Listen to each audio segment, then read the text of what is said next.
हम सारे बोलें जय माता दी।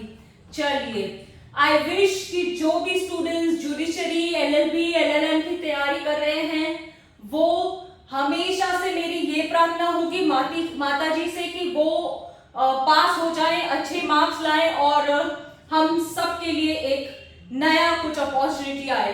तो मेरा कहना ये था कि आप लोग जो स्टूडेंट्स हैं, है ना, क्या करते हैं, 1 लाख फीस ऑप्ट करते हैं, योर पे 1 लाख रुपीज, ठीक है। तो जुडिशरी के लिए 1 लाख फीस वर्थ इट, सोचना जरूर, ठीक है। चलो आगे बढ़ते हुए मैं आ जाती हूं हमारा ऑर्डर नंबर 21, जो कि सीपीसी ऑर्डर नंबर 21-106 रूल्स को बोलता है ना। तो चलिए डांडिया खेलेंगे 106 रूल्स को लेकर। हम ऑलरेडी 46 रूल्स कंप्लीट कर चुके हैं। आते हैं 46A पर, जहां पर 46A क्या बोलता है, ठीक है। 46A बोलता है नोटिस टू गार्निशी। अब है ना, बहुत से स्टूडेंट्स ये चैप्टर को तो बिल्कुल छोड़ देते हैं, बोलते क्यों पढ़ना है ma'am, what is the reason, इसको पढ़ने की क्या जरूरत पड़ी है, क्यों नहीं पढ़ना। मैं ये कहूंगी it is very very very easy, trust me, मेरे साथ पढ़ोगे आपको बहुत आसान लगेगा, डरो मत, इसको पढ़ो पढ़ो पढ़ो पढ़ो। 46A बोलता है नोटिस टू गार्निशी। अब मैं आपको बता देती हूं, हमने प्रीवियस वीडियो में देखा था कि जिसके फेवर में डिक्री आती है डिक्री होल्डर, जिसके अगेंस्ट में डिक्री आती है उसे कहते हैं जजमेंटेटर, जजमेंटेटर, जजमेंटेटर। तो ये जो जजमेंटेटर है, अब वो बोलते हैं सर मेरे पास तो पैसा नहीं है, मेरे पास तो पैसा नहीं है। अब क्या करेगी कोर्ट, डिक्री होल्डर तो एप्लीकेशन लगा के बैठा हुआ है, सर मुझे तो पैसा दे दीजिए, मुझे तो चाहिए। तो इस चीज को लेकर क्या करेगा डिक्री होल्डर, एप्लीकेशन लगाएगा। अब जजमेंट डेटर जो होगा वो कहेगा कि सर मेरे पैसे एक और जजमेंट डेटर के पास है, आप उससे ले लीजिए, ठीक है। डेटर का डेटर अब वो आता है पिक्चर में पैसे भरने के लिए, ठीक है। इसके लिए not order against garnishee. 46B क्या बोलता है, ऑर्डर अगेंस्ट गार्निशी। इसका मतलब क्या है कि कोर्ट नोटिस निकालती है और इसको बुला के लेती है, बता तू पैसे देने वाला है कि नहीं, ठीक है। इससे कंफर्म करती है, ऑर्डर निकालती है इस गार्निशी के अगेंस्ट। इसके बाद 46C बोलता है कि ट्रायल इन डिस्प्यूट क्वेश्चन, यानी कुछ डिस्प्यूटेड क्वेश्चन कोर्ट के सामने आ गया है, तो कोर्ट क्या करेगी, कोर्ट तो कंफ्यूज हो जाएगी, अरे क्या हो गया। फिर यहाँ पे डिस्प्यूटेड क्वेश्चन में एक भद्दाज इंसान आ जाता है, एक थर्ड पर्सन आ जाता है, बोलता है मेरे को ये प्रॉपर्टी बेच चुका है, मुझे नहीं मालूम, मुझे क्यों घसीटा जा रहा है, मेरा क्या लेना देना है, आप डेटर से पूछो, डेटर के डेटर से पूछो, मुझसे मत पूछो। ये बात यहाँ पे आती है। अब आता है 46B, प्रोसीजर में the debt belongs to third person. अब चार्ज और लीन के बारे में यहाँ पे बताया गया है कि जो डेट है वो थर्ड पर्सन को बिलोंग करती है, थर्ड, ठीक है।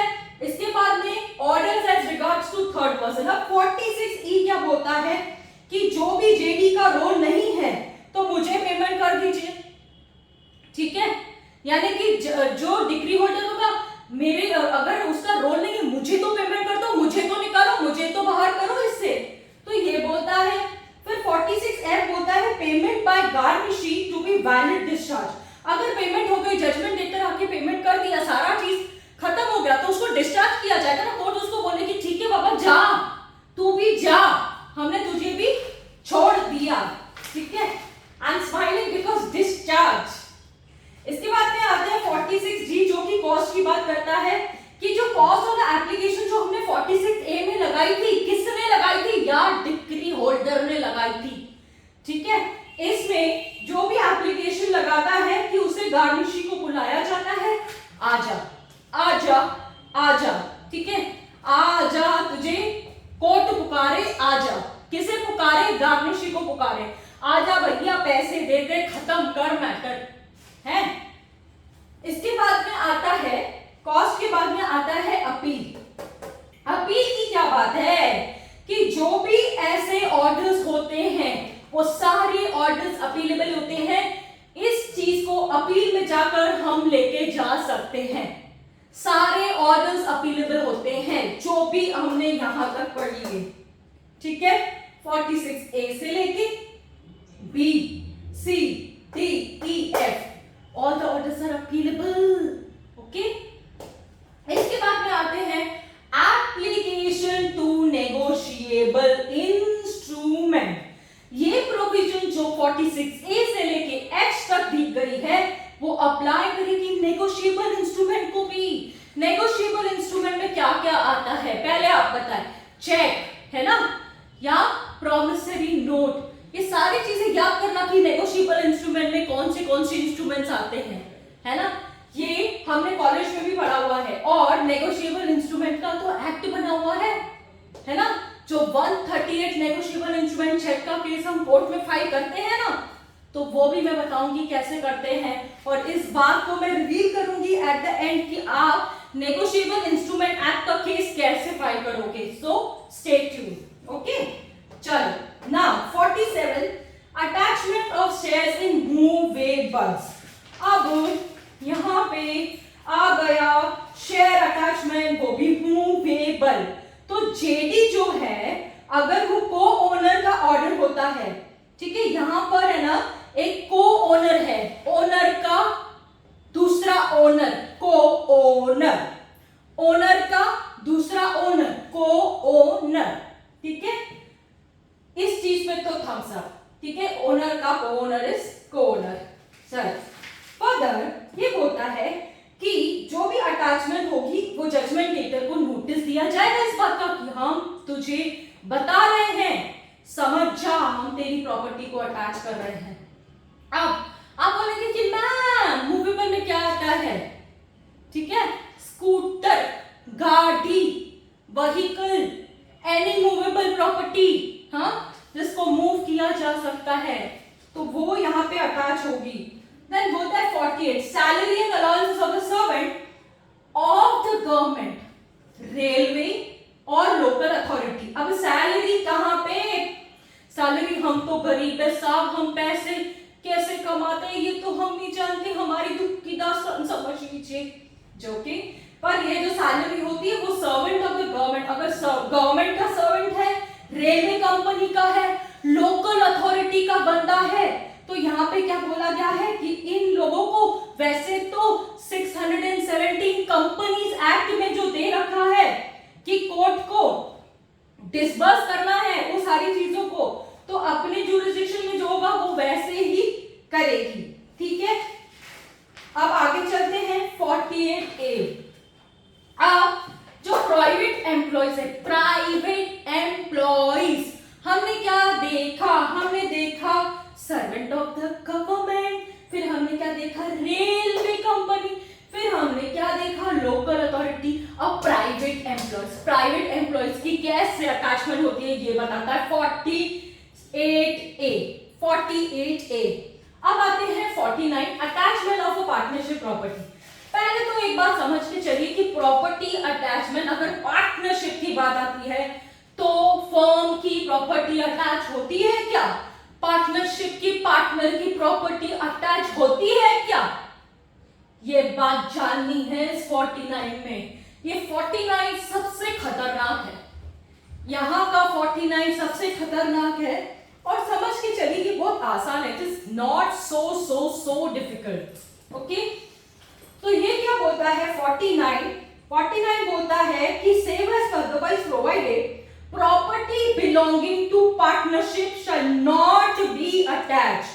Property belonging to partnership shall not be attached, shall not be attached. ठीक है, sole execution और डिक्री। देखो आपको मैं बता देती हूं कि जो फर्म के अगेंस्ट अगर कोई केस आता है तो फर्म की लायबिलिटी को देखा जाता है, फर्म का पूरा बुक्स ऑफ अकाउंट्स। अगर आप बोलते हो मैं पार्टनर हूं तो फिर कोर्ट बोलेगी अगर तू पार्टनर है तो भर पैसा, भर, है ना। तो यहां पर वो बात कर रहा है। अब यहां पे बोलता है rule number 50 execution of decree against firm, firm firm firm, यानी कि डिक्री किसके अगेंस्ट आई है, फर्म के अगेंस्ट आई। तो फर्म के अगेंस्ट डिक्री पास हो सकती है, ऑफ कोर्स। पार्टनरशिप में कौन होते हैं, कितने बंदे होते हैं, हमने पार्टनरशिप एक्ट को भी पढ़ के रखा हुआ है, आपको पता है पार्टनरशिप एक्ट को तो अलग से किया गया है। तो यहाँ पे वो बता रहा है, ये बता रहा है कि फर्म के अगेंस्ट अगर डिक्री एग्जीक्यूशन करवानी है, फर्म के अगेंस्ट, आप बोलेंगे sir I am the partner of the firm, तो कोर्ट क्या बोलेगी, ठीक है आप भैया तेरे खिलाफ एग्जीक्यूशन करवा देते हैं। जिस पर्सन के अगेंस्ट डिक्री करनी है उस पर्सन के अगेंस्ट डिक्री करेगी कोर्ट। तो any person being a partner, court उससे परमिशन की हियरिंग लेगी, ऑर्डर को एग्जीक्यूट करेगी। आप चाहे तो अपील चले जाओ, go to appeal, go to appeal. इसके बाद में आ जाते हैं हम लोग 51 अटैचमेंट ऑफ नेगोशिएबल इंस्ट्रूमेंट। 51 बहुत इजी है, चकमा देने आया है 51। अरे इससे पहले तो हम नेगोशिएबल इंस्ट्रूमेंट देखे, आप नेगोशिएबल इंस्ट्रूमेंट की अटैचमेंट बोल रहे हैं।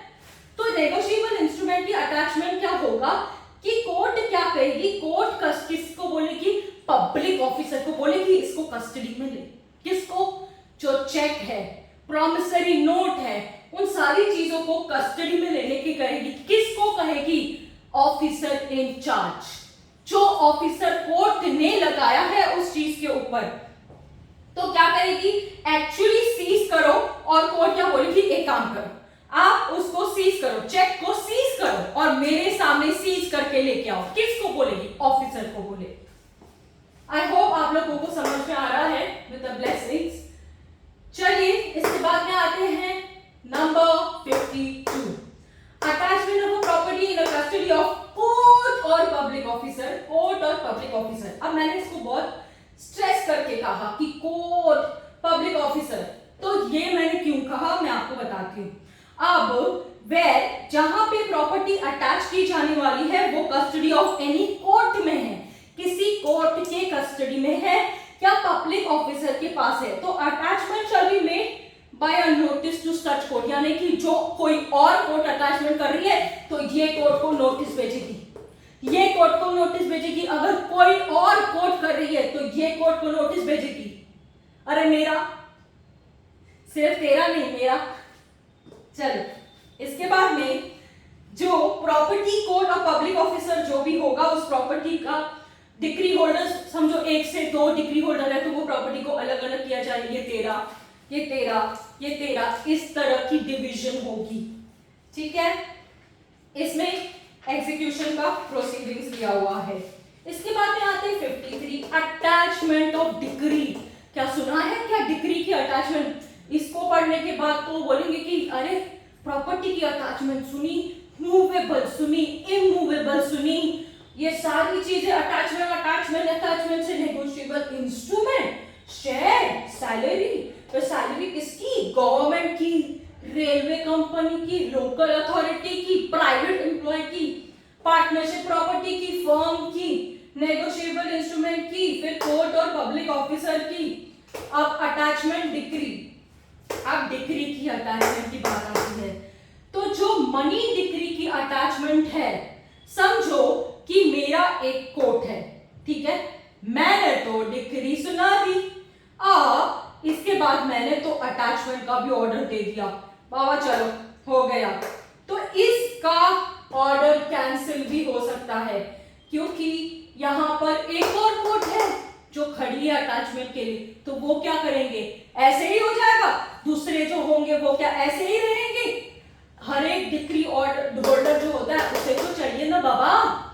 तो इसके बाद में अटैचमेंट ऑफ इमूवेबल प्रॉपर्टी, जो कि हमारा 54 बोलता है इमूवेबल प्रॉपर्टी।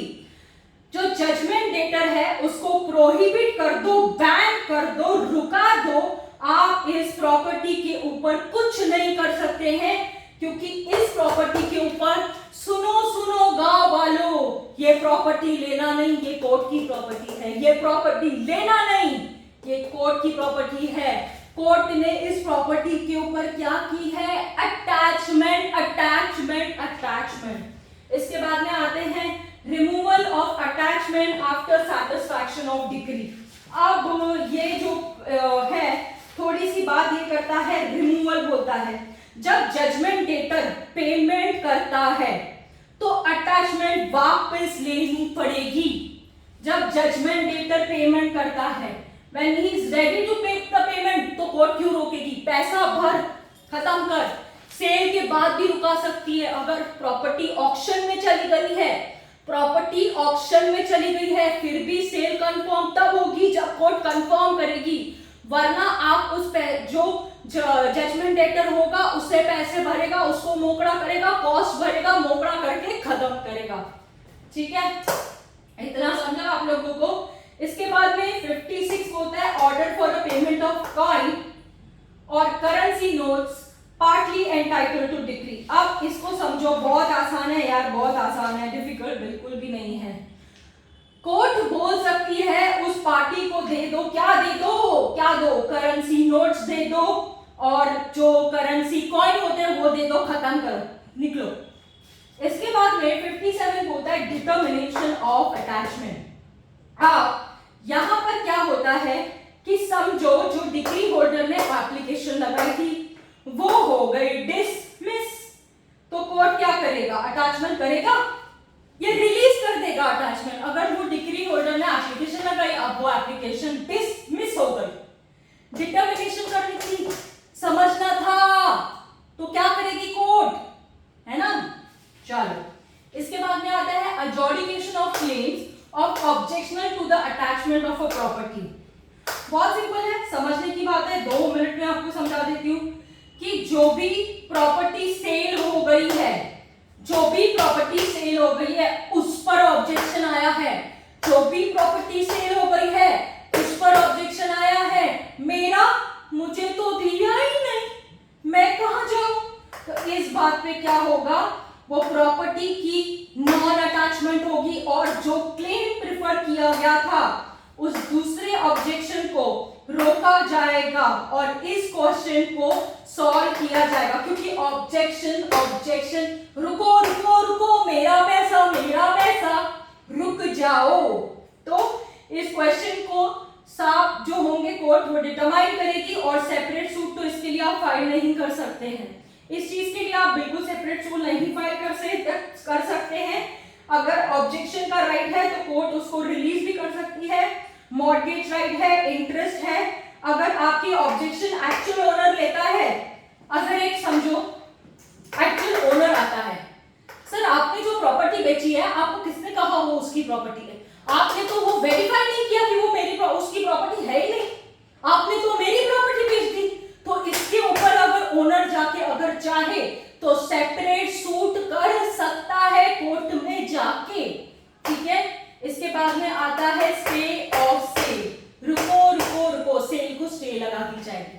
ठीक है, ओरिजिनल ओनर आ गया, प्रॉपर्टी रुका दी गई, सेल रुका दी गई। ठीक है, सेल कंफर्म नहीं की कोर्ट ने, उसके बाद कोर्ट ने क्या किया? कंफर्म नहीं करने के बाद स्टे लगा दिया, रुक जाओ जरा। ठीक है, हमारी भी बारी है। तो इसके बाद में 60 से 63 तक तो ओमिट हो चुका है। चलो, आई होप मैंने 63 रूल्स कंप्लीट कर दिए हैं, बाकी हमारे बहुत थोड़े से रूल्स बाकी है। आई होप आपको ये लेक्चर समझ में आया। मेरी रिक्वेस्ट है आप इस लेक्चर को जरूर